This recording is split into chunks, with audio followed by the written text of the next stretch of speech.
I thank you for the question about transportation. It dominates a lot of the discussion at our regional commission, our Atlanta Regional Commission. It dominates a lot of the discussion when I'm traveling and talking to other mayors. The whole issue of the infrastructure, the transportation infrastructure, including the transit infrastructure. Those who don't have transit want it. Those who do have transit want to expand it, as we do. We'd like a streetcar. We want a belt line. We want to upgrade MARTA, expand it.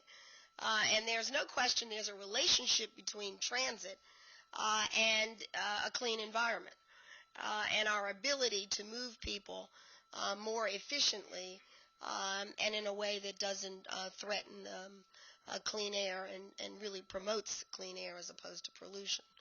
I don't know.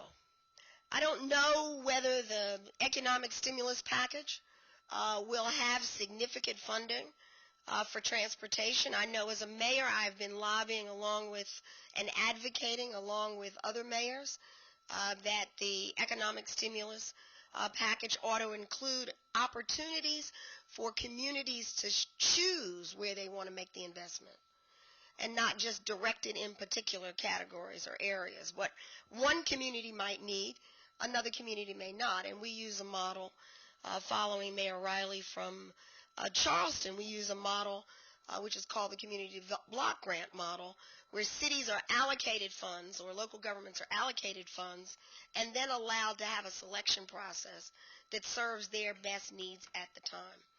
I was asked earlier today whether we had any shovel-ready projects. The good news for the city of Atlanta is that we have two very big shovel-ready projects, and then we have some public works projects that are shovel-ready.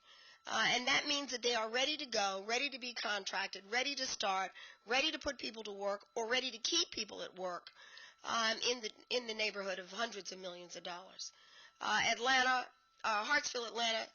Hartsfield-Jackson Atlanta International Airport is such a project. There are a number of projects related to upgrading the airport and expansion of the airport that are designed. The environmentals are done.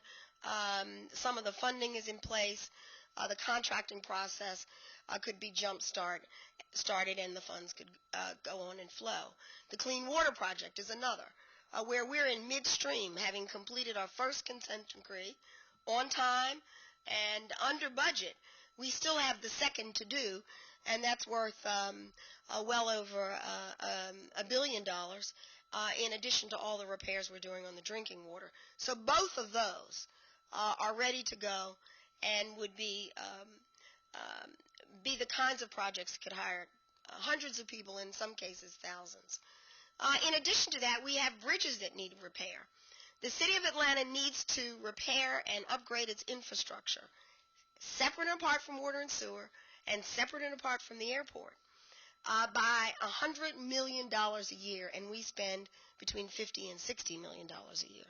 So that means that there are bridges that need repair, sidewalks that need repair, roads that need repair, ramps that need repair, and we anticipate we could spend somewhere between $30 and $50 million in 18 months, starting shortly after being granted those funds.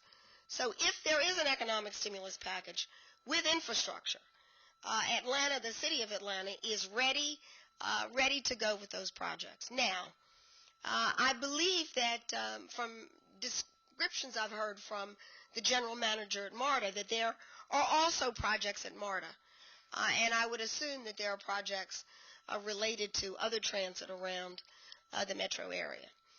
But there was an economic transportation summit last week with representatives from across the state and especially across the region to talk about this very issue. What do we need to do to be at the front of the line on transit and transportation? And what we are being told by those who know in Washington and our members on the delegation and within the transition team is that we need to be coordinated across the region, that we shouldn't be one-upping each other, we're trying to get in front of each other. We should be coordinated, and it should be intermodal. In other words, it should not just be trains versus buses versus beltline or streetcar we need to be intermodal, and it needs to be across the region. If we are not, there is some fear that we will not score as high as we would hope for transportation funds.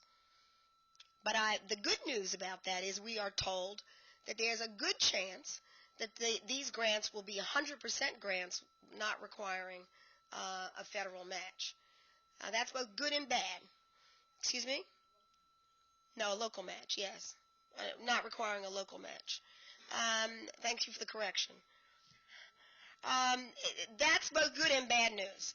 The good news about that is always good to spend somebody else's money. But the bad news about that is when you're spending your own, you have what is called commitment. So I would hope that we have a little bit of both in whatever we do. Both the commitment from the local community, the state, as well as the federal government. And then we could expand the program beyond just the federal funds.